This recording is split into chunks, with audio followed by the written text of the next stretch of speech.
ಕೇಂದ್ರ ಸರ್ಕಾರ ಒಂದು ಅತ್ಯಂತ ದಿಟ್ಟವಾದಂಥ ನಿಲುವನ್ನು ತೆಗೆದುಕೊಂಡಿದ್ದಾರೆ. ಅದಕ್ಕೆ ಅವರಿಗೆ ಅಭಿನಂದನೆಯನ್ನು ಕೂಡ ಸಲ್ಲಿಸಬೇಕು ಅಂತಲೂ ಕೂಡ ನಾನು ಈ ಒಂದು ಏನಾಯಿತು ಒಂದು ದಿಟ್ಟ ನಿಲುವನ್ನು ತೆಗೆದುಕೊಂಡಿದ್ದಾರೆ ಕೇಂದ್ರ ಸರ್ಕಾರ. ಅದಕ್ಕೆ ನಾನು ಅವ್ರಿಗೆ ಅಭಿನಂದನೆ ಸಲ್ಲಿಸ್ತೀನಿ. ಏನಂತ ಹೇಳಿದ್ರೆ, ಯಾರು ಒಬ್ಬರು ನೃತ್ಯ ನಿರ್ದೇಶಕರು ಜಾನಿ ಮಾಸ್ಟರ್ ಇದ್ದರು, ಅವ್ರಿಗೆ ರಾಷ್ಟ್ರೀಯ ಚಲನಚಿತ್ರ ಪ್ರಶಸ್ತಿಯನ್ನು ನೀಡಿದರು. ಅವರ ಒಂದು ಪ್ರಶಸ್ತಿಯ ನೀಡಿದ ನಂತರ ಅವರ ಮೇಲೆ ಪೋಕ್ಸೋ ಕಾಯ್ದೆ ಅಡಿ ಆರೋಪ ಅವರು ಎದುರಿಸ್ತಾ ಇದ್ದಾರೆ ಅಂತ ಮಾಹಿತಿ ಬಂದ ಮೇಲೆ ಅವರು ಯಾವ ಒಂದು ಚಲನಚಿತ್ರ ಪ್ರಶಸ್ತಿಯನ್ನು ಅವ್ರಿಗೆ ನೀಡಿದ್ರು ಅದನ್ನು ಹಿಂದಕ್ಕೆ ತೆಗೆದುಕೊಳ್ತಕ್ಕಂಥ ಒಂದು ಕ್ರಮವನ್ನು ತಗೊಂಡಿದ್ದಾರೆ. ಆದ್ದರಿಂದ ಯಾರು ಮಹಿಳೆಯರ ಮೇಲೆ ದೌರ್ಜನ್ಯ ಮಾಡ್ತಾರೆ ಮತ್ತು ಒಂದು ದುಷ್ಟ ರೀತಿಯಲ್ಲಿ ಅವರನ್ನು ನೋಡ್ತಾರೆ, ಲೈಂಗಿಕ ಕಿರುಕುಳ ಕೊಡ್ತಾರೆ, ಅಂಥವ್ರ ಮೇಲೆ ನಾವು ಯಾರೂ ಕೂಡ ಸಹನೆ ಇರಬಾರ್ದು. ಮತ್ತು ಅಂಥ ವ್ಯಕ್ತಿಗಳ ಮೇಲೆ ಎಷ್ಟು ನಾವು ಕಟುವಾಗಿ ನಿರ್ಣಯಗಳು ಮಾಡ್ತೀವೋ ಅದು ಅಷ್ಟೇ ಒಳ್ಳೆಯದು. ಅದರ ಬಗ್ಗೆ ಯಾವುದೇ ರೀತಿಯ ಭಿನ್ನಾಭಿಪ್ರಾಯ ಇಲ್ಲ. ನಾವೆಲ್ಲರೂ ಆ ನಿಟ್ಟಿನಲ್ಲಿ ಕೆಲಸ ಮಾಡಬೇಕಾಗ್ತದೆ. ಏಕೆಂದರೆ ಅನೇಕ ಘಟನೆಗಳು ಇವತ್ತಿನ ದಿವಸ ಆಗ್ತಾ ಇರುವಂಥದ್ದು ನೋಡಿದಾಗ ಮಹಿಳೆಯರು ಹೆಚ್ಚಾಗಿ ಅವರು ಸಾರ್ವಜನಿಕ ಕ್ಷೇತ್ರಕ್ಕೆ ಬರ್ತಾ ಇರುವಂಥದ್ದು ಮತ್ತು ಉದ್ಯಮದಲ್ಲಿ, ವ್ಯಾಪಾರದಲ್ಲಿ ಎಲ್ಲ ಕಡೆ ಮಹಿಳೆಯರ ಒಂದು ಪಾತ್ರ ಹೆಚ್ಚಾಗ್ತಾ ಇದೆ. ಅವರಿಗೆ ಆ ಮುಕ್ತ ವಾತಾವರಣ ಇರಬೇಕು ಮತ್ತು ಅವರಿಗೆ ಯಾವುದೇ ರೀತಿಯ ಸಂಕೋಚ ಮತ್ತು ತೊಂದರೆ ಆಗದೇ ಇರುವಂಥ ರೀತಿಯಲ್ಲಿ ಅವರಿಗೆ ಆ ವಾತಾವರಣ ನಿರ್ಮಾಣ ಮಾಡುವಂಥದ್ದು ನಮ್ಮ ಜವಾಬ್ದಾರಿ, ಸರ್ಕಾರದ ಜವಾಬ್ದಾರಿ, ರಾಜಕೀಯ ಪಕ್ಷಗಳ ಜವಾಬ್ದಾರಿ ಮತ್ತು ಎಲ್ಲ ಸಂಘ ಸಂಸ್ಥೆಯವ್ರದ್ದು ಕೂಡ ಜವಾಬ್ದಾರಿ. ಆದ್ದರಿಂದ ಇದಕ್ಕೆ ಖಂಡಿತವಾಗೂ ಈ ಒಂದು ಘಟನೆ ಆದ ತಕ್ಷಣ ಕೇಂದ್ರ ಸರ್ಕಾರದವರು ಈ ತೀರ್ಮಾನ ತೊಗೊಂಡಿರ್ತಕ್ಕಂಥದ್ದು ಬಹಳ ಒಳ್ಳೆಯ ತೀರ್ಮಾನ. ನಾನು ಅದಕ್ಕೆ ಅಭಿನಂದನೆ ಸಲ್ಲಿಸ್ತೇನೆ. ಆದರೆ ಇದು ಒಂದು ಸರ್ಕಾರದ ಮಟ್ಟದಲ್ಲಿ ಮಾಡಿದ್ದಾರೆ. ಆದರೆ ಭಾರತೀಯ ಜನತಾ ಪಕ್ಷದವರು ಯಾಕೆ ಅವರು ಈ ವಿಚಾರದಲ್ಲಿ ಬಂದಾಗ ದ್ವಂದ್ವ ನಿಲುವುಗಳನ್ನು ಇಟ್ಕೊಂಡಿದ್ದಾರೆ ಅಂತ ನಾನು ಪ್ರಶ್ನೆ ಮಾಡೋದಕ್ಕೆ ಇಚ್ಛಿಸ್ತೀನಿ. ಯಾಕೆ ಅಂತ ಹೇಳಿದ್ರೆ, ಸನ್ಮಾನ್ಯ ಮಾಜಿ ಮುಖ್ಯಮಂತ್ರಿಗಳಾದಂಥ BS ಯಡಿಯೂರಪ್ಪನವ್ರ ಮೇಲೆ ಪೋಕ್ಸೋ ಕೇಸ್ ಇದೆ. ಆ ಪೋಕ್ಸೋ ಕೇಸ್ ರಿಜಿಸ್ಟರ್ ಆಗಿ ತದನಂತರ CID ತನಿಖೆಯನ್ನು ಪ್ರಾರಂಭ ಮಾಡಿ ತನಿಖೆಯನ್ನು ಮುಂದುವರಿಸಿ ಬಹುಶಃ ಜುಲೈ ತಿಂಗಳಲ್ಲಿ ಚಾರ್ಜ್ ಶೀಟನ್ನು ಕೂಡ ಅವರು ಫೈಲ್ ಮಾಡಿದ್ದಾರೆ. ಈಗ ಟ್ರಯಲ್ ಹಂತಕ್ಕೆ ಬರ್ತದೆ, ಟ್ರಯಲ್ ನಡೀಬೇಕಾಗ್ತದೆ. ಟ್ರಯಲಲ್ಲಿ ಅದರ ಒಂದು ತೀರ್ಮಾನ ಹೊರಗೆ ಬರ್ತದೆ. ಆದರೆ 700 ಪುಟಗಳ ಚಾರ್ಜ್ ಶೀಟನ್ನು CID ಅವರು ಫೈಲ್ ಮಾಡಿದ್ದಾರೆ. ಯಾವ ರೀತಿಯಾಗಿ ಯಡಿಯೂರಪ್ಪನವರು ಮತ್ತು ಅವರ ಮೂರು ಜನ ಸಹಚರರು ಅವರಿಗೆ ಸಾಕ್ಷಿಗಳನ್ನು ನಾಶ ಮಾಡ್ತಕ್ಕಂಥದ್ರಲ್ಲಿ ಮತ್ತು ಒತ್ತಡವನ್ನು ತರುವಂಥದ್ರಲ್ಲಿ ಈ ಪ್ರಕ್ರಿಯೆಯನ್ನು ಮುಚ್ಚಾಕೋದಕ್ಕೆ ಪ್ರಯತ್ನ ಮಾಡ್ತಾ ಇರುವಂಥ ವಿಚಾರಗಳನ್ನೆಲ್ಲ ಮತ್ತು ಅಫ್ಕೋರ್ಸ್ ಆ ಸ್ಟೇಟ್ಮೆಂಟ್ಗಳು, ಯಾರು ಹೆಣ್ಣುಮಗು 17 ವರ್ಷದ ಹೆಣ್ಣು ಮಗು ಅವರ ಸ್ಟೇಟ್ಮೆಂಟು, ಅವ್ರ ತಾಯಿ ಈಗಾಗಲೇ ತೀರ್ಕೊಂಡಿದ್ದಾರೆ. ಆದ್ದರಿಂದ ಅವ್ರದ್ದೆಲ್ಲ ಹೇಳಿಕೆಗಳನ್ನು ಕೂಡ ತೆಗೆದುಕೊಂಡು ಆ ಮಾಹಿತಿ ಆಧಾರದ ಮೇಲೆ ಇದು ಒಂದು ಚಾರ್ಜ್ ಶೀಟ್ ಫೈಲ್ ಆಗಿದೆ. ಇದು ಸಾಮಾನ್ಯವಾದಂಥ ಒಂದು ವಿಷಯ ಏನಲ್ಲ. ಒಂದು 17-18 ವರ್ಷದ ಯುವತಿ ಅವ್ರಿಗೆ ಯಾರಿಗೆ ಲೈಂಗಿಕ ಕಿರುಕುಳ ಆಗಿತ್ತು ಅಂತ ಹೇಳಿ ಯಾರು ಯಡಿಯೂರಪ್ಪನವ್ರ ಹತ್ರ ಸಹಾಯಕ್ಕೆ ಹೋಗಿದ್ರು, ಅವ್ರ ಮೇಲೇ ಆ ಹುಡುಗಿಗೇ ಈ ಥರ ಒಂದು ಕೆಟ್ಟ ಒಂದು ಅನುಭವ ಆಗಿರುವಂಥದ್ದು ನೋಡಿದಾಗ ಖಂಡಿತವಾಗಿ ಇದು ಸಾಮಾನ್ಯವಾದಂಥ ವಿಚಾರ ಏನಲ್ಲ. ಇದು ಬಹಳ ನಾವು ಹಗುರವಾಗಿ ತೊಗೊಳ್ಬಾರ್ದು. ದುರ್ದೈವದ ವಶಾತ್ ಇದು ಭಾಳ ಹಗುರವಾಗಿ ತೊಗೊಂಡ್ಬಿಟ್ಟಿದ್ದಾರೆ. ಏನೋ ಮಾಡ್ತಾಯಿದ್ದಾರೆ ಬಿಡಿ, ಇದಕ್ಕೆ ರಾಜಕೀಯಕ್ಕೇನು ಸಂಬಂಧ ಇಲ್ಲ. ರಾಜಕೀಯ ಬೇರೆ, ಇದು ಬೇರೆ. ಅದು ಒಬ್ಬ ವ್ಯಕ್ತಿ ಈ ಥರ ಮಾಡಿದ್ದಾರೆ ಅಂತ ಒಂದು ಮಾಹಿತಿ ಬಂದಾಗ ಮತ್ತು ಅದರಲ್ಲಿ CID ಎನ್ಕ್ವೈರಿ ಆಗಿ ಅನೇಕ ವಿಚಾರಗಳನ್ನು ಅವರು ಆ ಒಂದು ಚಾರ್ಜ್ ಶೀಟ್ನಲ್ಲಿ ಮಾಹಿತಿಗಳನ್ನು ಕೊಟ್ಟು ಫೈಲ್ ಮಾಡಿದ್ದಾರೆ. ಆ ಥರ ಇದ್ದಾಗ ಇದನ್ನು ನಾವು ಪ್ರಶ್ನೆ ಮಾಡಬಾರ್ದಾ? ಇದ್ರ ಬಗ್ಗೆ ಒಂದು ತೀರ್ಮಾನವನ್ನು ಅಥವಾ ಒಂದು ನಿಲುವನ್ನು BJP ಯಾಕೆ ತಗೊಳ್ತಾ ಇಲ್ಲ? ಯಾಕೆ ಸುಮ್ಮನೆ ಇದ್ದಾರೆ? ಯಡಿಯೂರಪ್ಪನವರು ಇವತ್ತು BJPಯ ರಾಷ್ಟ್ರೀಯ ಸಂಸದೀಯ ಮಂಡಳಿಯ ಸದಸ್ಯರಾಗಿದ್ದಾರೆ. ಯಾಕೆ ಅವರು ಅಲ್ಲಿ ಉಳಿಸ್ಕೊಂಡಿದ್ದಾರೆ? ಕನಿಷ್ಠ ಪಕ್ಷ BJPಯವರು ಈ ಪ್ರಕರಣ ಮುಗಿಯುವವರೆಗೂ ಅವರನ್ನು ನಾವು ಈ ಎಲ್ಲ ನಮ್ಮ ಪಕ್ಷದ ಹುದ್ದೆಗಳಿಂದ ನಾವು ಅವ್ರನ್ನ ತೆಗೆದಾಕ್ತೀವಿ ಅಂತ ಹೇಳ್ತಕ್ಕಂಥ ನೈತಿಕತೆಯೇ ಕೇಂದ್ರದ ಬಿ ಜೆ ಪಿಯ ಮುಖಂಡರುಗಳಿಲ್ಲ ಅಂತ ಹೇಳಿದ್ರೆ, ಮತ್ತು ಮಹಿಳೆಯರ ಪರವಾಗಿ ಅವ್ರದ್ದೇನು ಅವ್ರದ ಒಂದು ನಿಲುವು, ಏನು ಅವರ ಅಭಿಪ್ರಾಯ ಅಂತ ನಾನು ಕೇಳೋದಕ್ಕೆ ಬಯಸ್ತಾ ಇದ್ದೀನಿ. ಅಷ್ಟು ಸುಲಭವಾಗಿ ನಾವು ಇದರ ಬಗ್ಗೆ ನಾವು ಒಂದು ರೀತಿ ಮಾತನಾಡ್ದೇ ನಿರ್ಲಕ್ಷ್ಯ ವಹಿಸುವಂಥದ್ದು ಸರಿನಾ? Just because is A former chief minister ಯಾವ ಒಂದು ಒತ್ತಡಕ್ಕೆ ಅವ್ರು ಒಳಗಾಗಿದ್ದಾರೆ?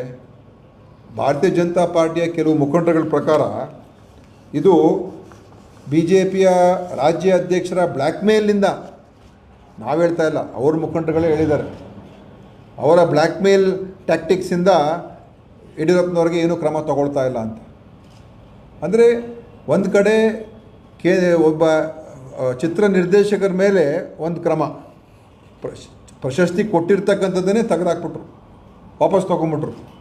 ಆದರೆ ಇಲ್ಲಿ ಅವರ ಒಬ್ಬ ಭಾಳ ಹಿರಿಯ ನಾಯಕರು, ಭಾಳ ಒಂದು ಈ ರಾಜ್ಯದಲ್ಲಿ ಭಾಳ ದೀರ್ಘಕಾಲ ರಾಜಕಾರಣ ಮಾಡಿದ್ದಾರೆ, ಅಂಥವ್ರ ಮೇಲೆ ಇಷ್ಟು ಗಂಭೀರ, ಬರೀ ಕೇವಲ ಆರೋಪ ಅಲ್ಲ, ಕೇವಲ FIR ಅಲ್ಲ, ತನಿಖೆಯಾಗಿ ಚಾರ್ಜ್ ಶೀಟ್ ಫೈಲ್ ಆಗಿ ಟ್ರಯಲ್ಗೆ ಹೋಗ್ತಾ ಇರುವಂಥ ಪ್ರಕರಣ.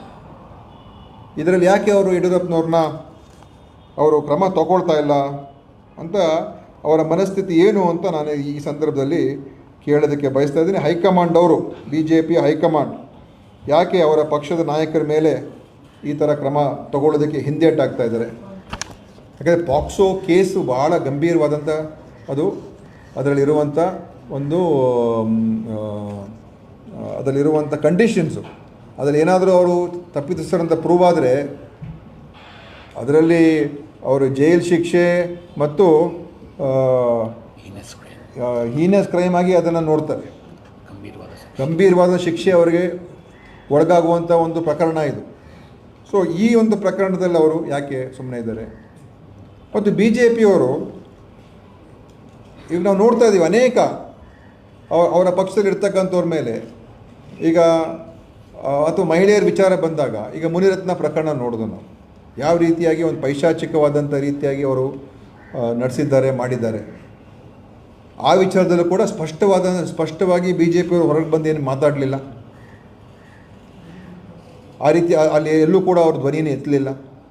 ಅದೇ ರೀತಿ HD ರೇವಣ್ಣ ಅವರ ಪ್ರಕರಣ, ಅವರ ಮಗನ ಪ್ರಕರಣ, ಆ ಪ್ರಕರಣದಲ್ಲೂ ಕೂಡ ಅವರು ಸ್ಪಷ್ಟವಾಗಿ ಮಾತಾಡಲಿಲ್ಲ. ಈ ರೀತಿಯಾದಂಥ ಘಟನೆಗಳು ನಡೀತಾ ಇದೆ, ಇಂಥ ದೌರ್ಜನ್ಯಗಳಾಗ್ತಾ ಇದೆ. ಆದರೆ ಎಲ್ಲೂ ಕೂಡ ಅವರು ಒಂದು ರೀತಿ ಎಲ್ಲೋ ಒಂದು ಕಡೆ ಪೊಲಿಟಿಕಲಾಗಿ ನೋಡ್ತಾ ಇದ್ದಾರೆ. ಪೊಲಿಟಿಕಲ್ ನೋಡುವಂಥ ಅವಶ್ಯಕತೆ ಇಲ್ಲ ಇದು. ಯಾಕೆಂದರೆ ಸ್ಪಷ್ಟ ಮಾಹಿತಿಗಳು, ಸ್ಪಷ್ಟ ಸಾಕ್ಷಿಗಳೆಲ್ಲ ಹೊರಗೆ ಬಂದಾಗ ಅದನ್ನು ರಾಜಕೀಯವಾಗಿ ಯಾರನ್ನು ಕೂಡ ರಕ್ಷಿಸ್ತಕ್ಕಂಥ ಪ್ರಶ್ನೆ ಬರೋದೇ ಇಲ್ಲ. ಬಟ್ ಅವರ ಮನಸ್ಥಿತಿ ಇನ್ನೂ ನನಗೆ ಅರ್ಥ ಆಗ್ತಾ ಇಲ್ಲ. ಈಗ ನಮ್ಮ ಕುಸ್ತಿಪಟುಗಳು ಯಾವ ರೀತಿಯಾಗಿ ಹೋರಾಟ ಮಾಡೋದು, ಲೈಂಗಿಕ ದೌರ್ಜನ್ಯಕ್ಕೆ ಒಳಗಾಗಿದ್ದೀವಿ ನಾವು ಅಂತ ಪ್ರಖ್ಯಾತ ಕುಸ್ತಿಪಟುಗಳು ಬೀದಿಲಿ ಕೂತ್ಕೊಂಡು ಧರಣಿ ಮಾಡೋದು, ಎಷ್ಟು ದಿವಸ ಮಾಡಿದ್ರು? ಏನಾದರೂ ಇವರು ಅವ್ರ ವಿಚಾರ ಸಹಾನುಭೂತಿ ವ್ಯಕ್ತಪಡಿಸಿದ್ರ? ಯಾರು ಅದು ಏನು ಹೆಸರು, ಒಂದು ಬ್ರಿಜ್ ಭೂಷಣ್ ಸಿಂಗ್ BJP ಮುಖಂಡ, ಅವನ ಮೇಲೆ ಏನಾದರೂ ಕ್ರಮ ತಗೊಂಡ್ರ? ಏನಾದರೂ ಆ್ಯಕ್ಷನ್ ಆಯಿತಾ? ಎಲ್ಲ ರೀತಿಯಲ್ಲಿ ಅವನಿಗೆ ರಕ್ಷಣೆ ಕೊಟ್ಟಿದ್ದಾರೆ. ಅವನು ಏನು ಬೇಕಾದ್ರೂ ಮಾತಾಡ್ತಾರೆ ಅವನು. ಸೊ ವಿನಿಶಾ ಫೋಗಟ್ ಅವರು ಅದರಲ್ಲಿ ಭಾಗಿಯಾಗಿದ್ದರು, ಸಾಕ್ಷಿ ಮಲಿಕ್ ಅವ್ರು ಭಾಗಿಯಾಗಿದ್ದರು. ಅಂದರೆ ಭಾರತೀಯ ಜನತಾ ಪಾರ್ಟಿ, ಅದಕ್ಕೆ ಕೆಲವರು ಹೇಳ್ತಾರೆ ಬಲಾತ್ಕಾರಿ ಜನತಾ ಪಾರ್ಟಿ ಅಂತ ಹೆಸರಿಡಬೇಕು ಅಂತ. ನಾನು ಅದನ್ನು ಹೇಳೋದಕ್ಕೆ ಇಷ್ಟಪಡೋದಿಲ್ಲ, ಯಾಕಂದರೆ ಅದೊಂದು ರಾಜಕೀಯ ಪಕ್ಷ, ಅದು ದೊಡ್ಡ ಪಕ್ಷ.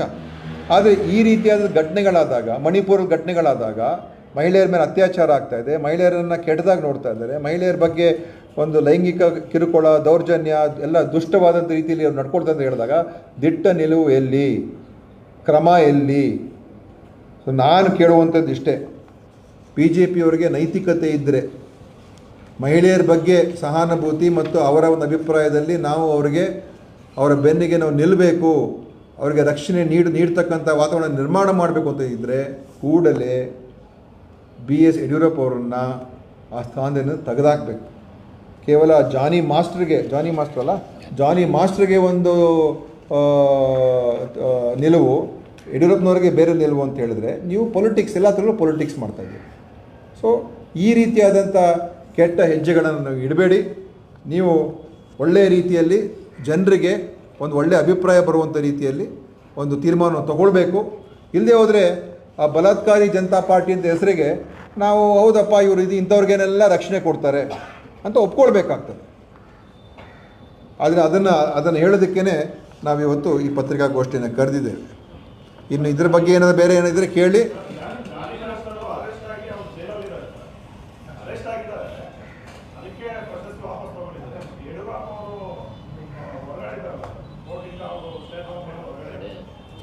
ನೋಡಿ, ಚಾರ್ಜ್ ಶೀಟ್ ಆಗಿದೆ, ಇಂಥದ್ದು ಗಂಭೀರವಾದಂಥ ಪ್ರಕರಣ. ಜಾನಿ ಮಾಸ್ಟರು ಅವ್ರದ್ದು ಸುಲಭವಾಗಿ ಅವ್ರದ್ದು ಏನು ತೀರ್ಮಾನ ತೊಗೊಂಡಿದ್ದಾರೆ.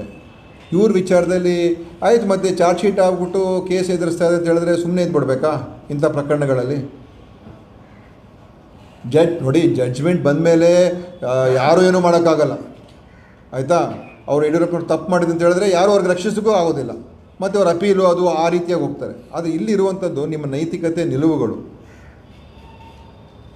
ಮತ್ತು ಆ ಚಾರ್ಜ್ ಶೀಟಲ್ಲಿ ಅನೇಕ ಮಾಹಿತಿಗಳನ್ನು ಸೇರಿಸಿ ಅದನ್ನು ಹಾಕಿರುವಂಥದ್ದು. ಈಗ ಅವರು ಲೋಕಾಯುಕ್ತ ಎನ್ಕ್ವೈರಿ ಫೇಸ್ ಮಾಡ್ತವ್ರೆ, ಇದನ್ನು ಫೇಸ್ ಮಾಡ್ತವ್ರೆ. ಮತ್ತು ಅವರಿಗೆ ನೀವು ಏನೂ ಅವ್ರ ಮೇಲೆ ಕ್ರಮ ಇಲ್ಲ.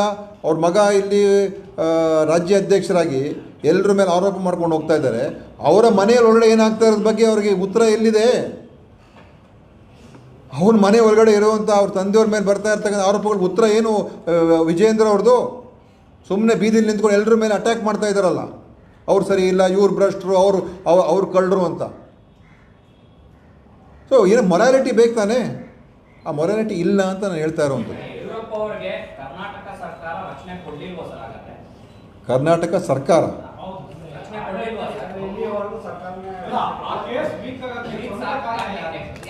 ಯಾವ ಕೇಸ್ ವೀಕ್ ಆಗೋದಕ್ಕೆ? ಪೋಕ್ಸೋ ಕೇಸ್ ವೀಕ್ ಆಗಿದ್ದಕ್ಕೆ ಯಾರು ಕಾರಣ ಅಂತ ನಾನು ಹೆಂಗೆ ಹೇಳೋಕ್ಕಾಗ್ತದೆ? ಅದು ಪೊಲೀಸ್ ಅವ್ರಿಗೂ FIR ರಿಜಿಸ್ಟರ್ ಮಾಡ್ತಾರೆ, CID ಎನ್ಕ್ವೈರಿ ಆಗ್ತದೆ. CID ಅದವರು ಕೋರ್ಟಿಂದ ಅವ್ರಿಗೆ ಅರೆಸ್ಟ್ ಆಗದೇ ಇರೋ ಥರ ಕೋರ್ಟ್ ಅವ್ರಿಗೆ ರಕ್ಷಣೆ ಕೊಡ್ತು. ಇಲ್ಲದೆ ಹೋದರೆ ಅರೆಸ್ಟ್ ಆಗಬೇಕಾಗಿತ್ತು.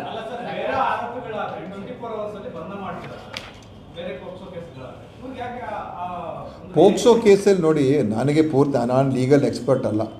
ಪೋಕ್ಸೋ ಕೇಸ್ ಯಾರೋ ಹಾಕಿದ ತಕ್ಷಣವೇ ಅವ್ರಿಗೆ ಇಮ್ಮಿಡಿಯೇಟಾಗಿ ಅರೆಸ್ಟ್ ಮಾಡಬೇಕು ಅಂತ ಅದರಲ್ಲಿ ಇದ್ದರೂ ಕೂಡ ಕೆಲವರು ಅದರಲ್ಲಿ ವಿಷಯಗಳಿದೆ. ಏನಂತ ಹೇಳಿದ್ರೆ, ನೀವು ಯಾರೋ ನನ್ನ ಮೇಲೆ ಹಾಕ್ತಾರೆ, ಆ ಮಾಹಿತಿಯನ್ನು ತಿಳ್ಕೊಂಡು, ಯಾಕಂದರೆ ಯಾರೇ ಆಗಿರ್ಬೋದು ಸುಲಭವಾಗಿ ಅವ್ರಿಗೆ ತೇಜೋವಧೆ ಮಾಡೋದು, ಯಾರಿಗೂ ತೊಂದರೆ ಕೊಡೋದು, ಅದೆಲ್ಲ ಭಾಳ ಸುಲಭವಾಗಿ ಮಾಡ್ಬೋದು ಇದ್ದಾಗ ಕೆಲವು ಪ್ರೊಟೆಕ್ಷನ್ ಇರ್ತದೆ. ಯಾರೇ ಇನ್ವೆಸ್ಟಿಗೇಟಿವ್ ಆಫೀಸರು ಸ್ವಲ್ಪ ನೋಡ್ತಾರೆ, ಯೋಚನೆ ಮಾಡ್ತಾರೆ ಏನಿದೆ ಇದರಲ್ಲಿ ಅಂತ ತಿಳ್ಕೊಳ್ಬೇಕಾಗ್ತದೆ. ಸುಮ್ಮನೆ ಕರ್ಕೊಂಡು ಹೋಗಿ ನಾವು ಅವ್ರನ್ನ ಅರೆಸ್ಟ್ ಮಾಡೋಕ್ಕಾಗೋದಿಲ್ಲ ನನ್ನ ಅಭಿಪ್ರಾಯ. ಅದರಲ್ಲಿ ಕಾನೂನಿನ ಎಕ್ಸ್ಪರ್ಟ್ ನಾನಲ್ಲ. ಆದ್ದರಿಂದ ಹ್ಯಾರೆಸ್ಮೆಂಟ್ ಆಗಬಾರ್ದು. ಯಾರೋ ಉದ್ದೇಶಪೂರ್ವಕವಾಗಿ ಯಾರೋ ಕೇಸ್ ಹಾಕಿದ್ರು, ಈಗ ನನ್ನ ಮೇಲೆ ನಾಳೆ ಯಾರೋ ಒಬ್ಬರು ಕೇಸ್ ಹಾಕ್ತಾರೆ, ಇಮಿಡಿಯೇಟ್ ಅರೆಸ್ಟ್ ಹಾಕ್ಬಿಟ್ರೆ ಅದು ಎಲ್ಲೊಂದು ಕಡೆ ಹ್ಯಾರೆಸ್ಮೆಂಟು ಆಗಬಾರ್ದು. ಸರಿಯಾದ ಅದರ ಉದ್ದೇಶ ಅದು ಈಡೇರಿಸಬೇಕು. ಆ ಉದ್ದೇಶ ಈಡೇರಿಸ್ತಕ್ಕಂಥದ್ದಕ್ಕೆ ನಮ್ಮ ಪೊಲೀಸರು ಕ್ರಮ ಮಾಡಿದ್ದಾರೆ. ಆದರೆ ಕೋರ್ಟು ಅವ್ರಿಗೆ ರಕ್ಷಣೆ ಕೊಟ್ಟಿದೆ, ಅದು ಬೇರೆ ಪ್ರಶ್ನೆ. ನಾನು ಅದ್ರ ಬಗ್ಗೆ ಮಾತಾಡೋಕ್ಕೆ ಹೋಗೋದು. ಅದು ಇವತ್ತು ಚಾರ್ಜ್ ಶೀಟ್ ಫೈಲ್ ಮಾಡಾಗಿದೆಯಲ್ಲ, 750 ಪುಟಗಳು ಚಾರ್ಜ್ ಶೀಟ್ ಫೈಲ್ ಮಾಡಾಗಿದೆಯಲ್ಲ. ಆ್ಯಂಡ್ ಅದರಲ್ಲಿ ಸ್ಪಷ್ಟವಾದಂಥ ದಾಖಲೆಗಳನ್ನು, ಮಾಹಿತಿಗಳನ್ನೆಲ್ಲ ಕೊಟ್ಟಿದ್ದಾರಲ್ಲ. ಇದಾದಮೇಲೆ ಯಾಕೆ ಕ್ರಮ ಇಲ್ಲ ಅಂತ ಕೇಳೋದು. ಅದೇ ಯಡಿಯೂರಪ್ಪನವ್ರಿಗೆ ಯಾವ ಮಾನದಂಡ ಇಲ್ವಾ? ಅವ್ರು ಯಾರು ಕೂಡ ಅವ್ರಿಗೆ ಏನೂ ನಾವು ಪ್ರಶ್ನೆ ಮಾಡೋಂಗಿಲ್ವಾ?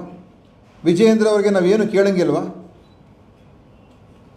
ಹೇಗೆ ಅವರು ಮತ್ತೆ ಅಧ್ಯಕ್ಷರಾಗಿ ಇವತ್ತೊಂದು ದಿವಸ ಈ ಥರ ಅವ್ರ ಪಕ್ಷದವರು ಹೇಳ್ತಾ ಇಲ್ವಾ ಇವತ್ತು? ಸೊ ಈ ಥರ ಇದ್ದಾಗ ಸ್ವಲ್ಪ ಅವ್ರ ನೈತಿಕತೆ ಎತ್ತಿಡಿದು ಏನಿಲ್ಲ, ಅದೇನು ದೊಡ್ಡ ವಿಚಾರ. ಕಾರ್ಯಕಾರಿಣಿ ಮಂಡಳಿಯಿಂದ ಕೆಳಗಿಳಿದ್ರೆ ಏನೂ ಆಗೋದಿಲ್ಲಪ್ಪ.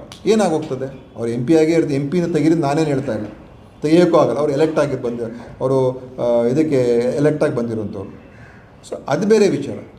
ಆದರೆ ಒಂದು ಪೊಸಿಷನಿಂದ ತೆಗೆದ್ರೆ ಒಂದು ಮೆಸೇಜ್ ಹೋಗ್ತದೆ, ಹೌದಪ್ಪ ಇದ್ರ ಬಗ್ಗೆ ಸೀರಿಯಸ್ ತೊಗೊಂಡಿದ್ದಾರೆ ಅಂತ. BJPಯವರು ಮಹಿಳೆಯರ ವಿಚಾರ ಬಂದಾಗ ಅದನ್ನು ಅವ್ರು ಸಹಿಸೋದಿಲ್ಲ. ಮತ್ತು ಸ್ಪಷ್ಟ ಮಾಹಿತಿಗಳು ಹೊರಗೆ ಬಂದಾಗ ಸಹನೆ ಇಲ್ಲ, ಸಹನೆ ಇರಬಾರ್ದು. ಯಾರೇ ಆಗಿರ್ಬೋದು, ನಮ್ಮ ಪಕ್ಷದವರೇ ಆಗಿರ್ಬೋದು, ಬೇರೆ ಪಕ್ಷದವರು, ಇಷ್ಟು ಸ್ಪಷ್ಟ ಮಾಹಿತಿಗಳು ಹೊರಗೆ ಬಂದಾಗ ಈ ರೀತಿಯಾಗಿ ಚಾರ್ಜ್ ಶೀಟ್ಗಳು ಫೈಲ್ ಮಾಡಿದಾಗ ನಾವು ಯಾರನ್ನೂ ಕೂಡ ಡಿಫೆಂಡ್ ಮಾಡ್ಕೊಳ್ಳೋಕೆ ಹೋಗಬಾರ್ದು. ಅದು ನಿಜ ಆಗಿದ್ದರೆ ನಾಳೆ ಕೋರ್ಟಲ್ಲಿ ಗೊತ್ತಾಗುತ್ತೆ. ನಿಜ ಆಗಿದ್ದರೆ ಮತ್ತು ಏನು ನಮ್ಮ ಅಲ್ಟಿಮೇಟ್ಲಿ ಏನದು, ಮತ್ತು ಏನು ತೋರಿಸುತ್ತೆ ನಮ್ಮ ಸಮಾಜ ಹೆಂಗಿದೆ ಅಂತ ಏನು ತೋರಿಸುತ್ತೆ ಮತ್ತೆ? ಅದೇ ನಾನು ಹೇಳ್ತಾ ಇರೋದು. ಅದು ನೀವು ಅವರು ಕೇಳ್ಕೊಳ್ಳಿ. ಯಾಕಂದರೆ ವಿಜಯೇಂದ್ರ ಹೆಂಗೆ ಅಧ್ಯಕ್ಷರಾದರು, ಯಾವ ಕಾರಣಕ್ಕೆ ಅಧ್ಯಕ್ಷರಾದರು, ಏನು ಅನುಭವ ಇತ್ತು ಅವ್ರಿಗೆ, ಇಷ್ಟೊಂದೆಲ್ಲ ಆರೋಪಗಳು ಅವ್ರ ತಂದೆ ಎದುರಿಸ್ತಾ ಇದ್ದಾರೆ, ಹೇಗಾದರು, ಏನದು ಅದರ ಮರ್ಮ ಏನು? ಇಷ್ಟೊಂದೆಲ್ಲ ಅವ್ರು ಬಿ ಜೆ ಪಿ ಹೊರಗಡೆ ಇವತ್ತಿನ ದಿವಸ ವ್ಯತ್ಯಾಸಗಳಿದೆ, ಯಾಕೆ ಅವ್ರನ್ನ ಇಟ್ಕೊಂಡಿದ್ದಾರೆ ನನಗೆ ಗೊತ್ತಿಲ್ಲ ಏನು ಬ್ಲ್ಯಾಕ್ ಮೇಲ್ ಅಂತ, ಯಾವ ರೀತಿಯಾಗಂತ. ತಂದೆ ಮೇಲೆ ಆರೋಪ ಬಂದರೆ ವಿಜಯೇಂದ್ರ ಏನು ಮಾಡೋಕೆ, ಅವ್ರು ಕೊಟ್ಟಿದ್ದಕ್ಕಿಂತ ರಾಜ್ಯಾಧ್ಯಕ್ಷ ಹುದ್ದೆ ತಂದೆ ಮೇಲೆ ಆರೋಪ ಇದ್ದರೆ ಅವ್ರು ಏನು ಮಾಡೋಕ್ಕೆ?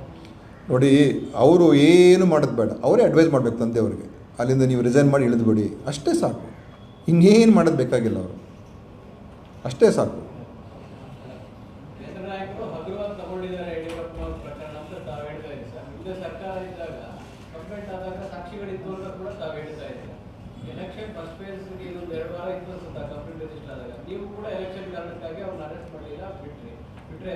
ಪ್ರಭಾವ ಬೀರುತ್ತೆ, ಇಂಪ್ಯಾಕ್ಟ್ ಆಗುತ್ತೆ ಅನ್ನೋ ಕಾರಣಕ್ಕೆ ಈಗ ಒಂದು ರಿಸೈನ್ ಅಂದರೆ ಬಿಜೆಪಿ ಆಕ್ಷನ್ ಮಾಡಬೇಕಿತ್ತು ಅಂತ ತಾವು ಹೇಳ್ತಾ ಇದ್ದೀವಿ. ಆಮೇಲೆ ಅವ್ರನ್ನ ಅರೆಸ್ಟ್ ಮಾಡೋದಕ್ಕೆ ಕೋರ್ಟ್ಗೆಲ್ಲ ಅರ್ಜಿ ಹಾಕೊಂಡು ಕೋರ್ಟ್ ಆಮೇಲೆ ಪ್ರೊಟೆಕ್ಷನ್ ಕೊಟ್ಟಿದ್ರು. ಅರೆಸ್ಟ್ ಮಾಡೋ ಅವಕಾಶಗಳಿದ್ದಾಗ ಏನು ಆಕ್ಷನ್ ಮಾಡಲಿಲ್ಲ. ಅದು ಹೊರಗೆ ಬರಲಿ, ತನಿಖೆಯಲ್ಲಿ ಹೊರಗೆ ಬರಲಿ ಬೇಕಾದ್ರೆ. ಯಾಕೆ ಅವರು ಇಮಿಡಿಯೇಟಾಗಿ ಆ ಪೋಕ್ಸೋ ಕೇಸಲ್ಲಿ ಯಾಕೆ ಇದು ಮಾಡೋದು ಅದನ್ನು ಹೊರಗೆ ಬರಲಿ. ನಾನು ಅದ್ರ ಬಗ್ಗೆ ನಾನೇನು ಹೇಳೋಕ್ಕೆ ಹೋಗಲ್ಲ. ಯಾಕಂತ ಹೇಳಿದ್ರೆ ಆ ಸಂದರ್ಭದಲ್ಲಿ ಬಹುಶಃ ಬೇರೆ ಬೇರೆ ಕಾರಣಗಳಿಂದ ಅದು ತೀರ್ಮಾನಗಳು ಆ ಥರ ಆಗಿರ್ಬೋದು. ಅದನ್ನು ನೀವು ಪೊಲೀಸವ್ರಿಗೆ ಕೇಳಬೇಕು, ಪೊಲೀಸ್ ಡಿಪಾರ್ಟ್ಮೆಂಟ್ಗೆ ಕೇಳಿ, ನೀವು ಯಾಕೆ ಈ ಥರ ನೀವು ಮಾಡಿದ್ರಿ ಪೊಲೀಸವ್ರಿಗೆ ಕೇಳಿ ನೀವು. ನಾನು ಅದಕ್ಕೆ ನಾನೇ ಡಿಫೆಂಡ್ ಮಾಡೋಕ್ಕೆ ಹೋಗಲ್ಲ, ಅದನ್ನು ಡಿಫೆಂಡ್ ಮಾಡೋಕ್ಕೆ ಹೋಗಲ್ಲ. ನೀವು ಅವ್ರಿಗೆ ಕೇಳಿ, ಯಾಕೆ ನೀವು ಇಮಿಡಿಯೇಟ್ ಅರೆಸ್ಟ್ ಮಾಡಲಿಲ್ಲ, ಬೇಕಾದ್ರೆ ಟ್ರಯಲಲ್ಲಿ ಬೇಕಾದ್ರೆ ಅವ್ರ ಲಾಯರ್ಸೇ ಕೇಳಲಿ, ಅಥವಾ ಬೇರೆಯವ್ರು ಕೇಳಲಿ ಯಾಕೆ ಮಾಡಲಿಲ್ಲ ಅಂತ, ಅದು ಬೇರೆ ಪ್ರಶ್ನೆ. ಅದೊಂದು ಕಡೆ, ಅದು ಇನ್ನೊಂದು ಸ್ಟೋರಿ ಅದು. ಬಟ್ ಮೇನ್ ಸ್ಟೋರಿ ಇದೆ ತಾನೇ, ಮೇನ್ ನಮ್ಮ ಇವತ್ತು. ಅದಕ್ಕೋಸ್ಕರ ನಾವು ಯಾರ ಮೇಲೆ ಕೂಡ ದ್ವೇಷ ಸಾಧಿಸಬೇಕು ಅಂತ ಏನಿಲ್ಲ. ಯಾರ ಮೇಲೆ ನಾವು ಅವ್ರನ್ನ ಮುಗಿಸ್ಬೇಕು, ಈ ರೀತಿಯಾಗಿ ಈ ಕುತಂತ್ರಗಳು ಮಾಡಿ ರಾಜಕೀಯ ವೈರಿಗಳನ್ನು ಮುಗಿಸ್ಬೇಕು ನಮ್ಮದೇನಿಲ್ಲ. ನಮ್ದು ಆ ಥರ ಆಗಿದ್ರೆ ನಾವು ಅವತ್ತೇ ಅರೆಸ್ಟ್ ಮಾಡಿಬಿಡ್ತಾಯಿದ್ದು ಅಲ್ವಾ? ಹಂಗೆ ನೋಡೋಕೆ ಹೋದರೆ ಕಾಂಗ್ರೆಸ್ಸಲ್ಲಿ ಇದರಲ್ಲಿ ಕೈವಾಡ ಇದ್ದರೆ ನಾವು ಈ ಪ್ರಶ್ನೆನೇ ಬರ್ತಾ ಇರಲಿಲ್ಲ, ನಾವು ಇಮಿಡಿಯೇಟಾಗಿ ಆ್ಯಕ್ಟ್ ಮಾಡಬೇಕಾಗಿತ್ತು. ಸೊ ನಮ್ಮ ಕೈವಾಡ ಇದರಲ್ಲಿ ಏನೂ ಇಲ್ಲ ಅಂತ ತೋರಿಸೋದಕ್ಕೆ ಅದೇ ನೀವು ಹೇಳಿದ್ದೇನೆ ಒಂದು ರೀತಿ ಅದಕ್ಕೊಂದು ಸಾಕ್ಷಿ ಆಯಿತು, ನಮ್ಮ ಇಂಟರ್ಫಿಯರೆನ್ಸ್ ಇಲ್ಲ ಇದರಲ್ಲಿ ಅಂತ. ಸರ್, ಮುಂದಿನ ಪ್ರಕರಣದಲ್ಲಿ ನಿಮ್ಮ ಹಸ್ತಕ್ಷೇಪ ಯಾವುದಾದ್ರು ಇಂಟರ್ಫಿಯರೆನ್ಸ್ ಇಲ್ಲ ಅಂತ ಹೇಳಿದ್ರೆ ಆ ಪ್ರಕರಣ ಈಗ ಆಲ್ರೆಡಿ ಎಲ್ಲ ಈಗ ಅವರು ಎದುರಿಸ್ತಾ ಇದ್ದಾರೆ ಬಿಡಿ. ಅವರು ಕೋರ್ಟು ಕಚೇರಿ ಎಲ್ಲ ಅರೆಸ್ಟ್ ಆಗಿ ಜೈಲಲ್ಲಿದ್ದಾರೆ, ಎಲ್ಲ ತನಿಖೆ ನಡೀತಾ ಇದೆ. ಓಕೆ, ಧನ್ಯವಾದ, ಥ್ಯಾಂಕ್ ಯು.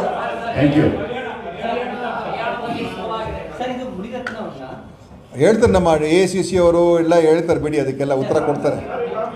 ಇನ್ನೂ ಕೊನೆಯ ಫಲಿತಾಂಶ ಬರಲಿ, ಫೈನಲ್ ರಿಸಲ್ಟು. ಇಲ್ಲ ನೋಡಿ, ನನಗೇನು ಅದ್ರ ಬಗ್ಗೆ ಗೊತ್ತಿಲ್ಲ. ಅದು ಯಾರಾದರೂ ಆರೋಪ ಮಾಡಿದರೆ ಅವ್ರು ಹೋಗಿ ಖಂಡಿತವಾಗಿಯೂ ಅವರದ್ದು ಸಾಕ್ಷಿಗಳಿದ್ದರೆ ಪೊಲೀಸ್ ಹತ್ರ ಹೋಗಿ ಕಂಪ್ಲೇಂಟ್ ಫೈಲ್ ಮಾಡಬೇಕು. ನನಗೆ ಗೊತ್ತಿರೋ ಹಾಗೆ ವಿನಯ್ ಕುಲಕರ್ಣಿಯವರು ನನ್ನ ಮೇಲೆ ಎಕ್ಸ್ಟಾರ್ಷನ್ ಮಾಡ್ತಾಯಿದ್ದಾರೆ ಅಂತೇಳಿ ಒಂದು ಕೇಸನ್ನು ಕಂಪ್ಲೇಂಟ್ ಕೊಟ್ಟಿದ್ದಾರೆ ಅಂತ ನನಗಿರುವಂಥ ಮಾಹಿತಿ. ಕರೆಕ್ಟಾನ್ರಿ? ಅವರು ನನ್ನ ಮೇಲೆ ಯಾರು ಎಕ್ಸ್ಟಾರ್ಷನ್ ಮಾಡ್ತಾಯಿದ್ದಾರೆ ಅಂತ ಹೇಳಿ ಅವರು ಪೊಲೀಸ್ ಸ್ಟೇಷನ್ಗೆ ಕಂಪ್ಲೇಂಟ್ ಕೊಟ್ಟಿದ್ದಾರೆ. ಆರೋಪ ಮಾಡ್ತಾ ಇರೋರು ಕಂಪ್ಲೇಂಟ್ ಕೊಟ್ಟಿದ್ದಾರೋ ಇಲ್ವೋ ನನಗೆ ಗೊತ್ತಿಲ್ಲ. ಅವ್ರು ಏನಾದರೂ ಆ ಮಾಹಿತಿಗಳಿದ್ರೆ ಖಂಡಿತ ಅವ್ರು ಆ ರೀತಿ ಆಗಿದ್ದರೆ ಕಂಪ್ಲೇಂಟ್ ಕೊಡಬೇಕು, ಅವರು ಸ್ಟೇಷನ್ಗೆ ಕಂಪ್ಲೇಂಟ್ ಕೊಡು. ಅದೇ ಕರೆಕ್ಟು, ಅವರು ವಿಡಿಯೋ ಚಾರ್ಟು ಎಲ್ಲ ಇರಲಿ, ಬಟ್ ಅವರು ಪೊಲೀಸ್ ಸ್ಟೇಷನ್ಗೆ ಹೋಗಿ ಕಂಪ್ಲೇಂಟ್ ಕೊಡಲಿ. ಮತ್ತೆ ಹರಿಯಾಣ ಚುನಾವಣೆಯಲ್ಲಿ ಕರ್ನಾಟಕದ ಬೆಳವಣಿಗೆಗಳು ಎಫೆಕ್ಟ್ ಆಗಿದೆ ಅಂತ KV ಕೋಳಿವಾಡ್ ಅವರು ಹೇಳಿದ್ದಾರೆ ಸರ್. ನೋಡಿ, ಅದೆಲ್ಲ ಕರ್ನಾಟಕಕ್ಕೂ ಹರಿಯಾಣಕ್ಕೂ ಏನೂ ಸಂಬಂಧ ಇರೋದಿಲ್ಲ. ಅವ್ರ ಅಭಿಪ್ರಾಯ ಅಷ್ಟೇ, ಅದು ಅವ್ರ ಅಭಿಪ್ರಾಯ, ಅದಕ್ಕೆ ಏನು ಸಂಬಂಧ. ನೀವು ಪತ್ರಕರ್ತರು, ನಿಮಗೆ ಗೊತ್ತಿದೆ ರಾಜಕೀಯದಲ್ಲಿ ಏನೇನು ಪರಿಣಾಮ ಬೀರ್ಬೋದು ಅಂತ. ಎಲ್ಲ ಬಳಸ್ಕೊಳ್ತಾರೆ ಅವರು, ಎಲ್ಲ ಇಡೀ ದೇಶದಲ್ಲಿ ಏನೇನು ಆಗ್ತಾಯಿದೆ, ವಿಶ್ವದಲ್ಲಿ ಎಲ್ಲ ಬಳಸ್ಕೊಳ್ತಾರೆ ಮೋದಿಯವರು. ಸೊ ಯಾವ ಕಾರಣದಿಂದ ಅವರು ಅಲ್ಲಿ ರಿಸಲ್ಟ್ಗೆ ಏನು ಪರಿಣಾಮ ಬೀರೋದು ಯಾರಿಗೆ ಗೊತ್ತು ಅಲ್ವಾ?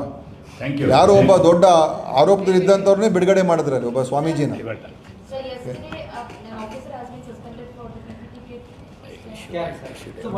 That's they will give a detailed thing later on. Thank you. ಅದು ಹೇಳ್ತಾರೆ, ಆಮೇಲೆಲ್ಲ ಹೇಳ್ತಾರೆ. ಈಗ ನಾನು ನೋಡಿ, ನಾನು ಸುಮ್ಮನೆ ಯಾವುದೋ ಉತ್ತರ ಕೊಡೋಕ್ಕಾಗೋದಿಲ್ಲ.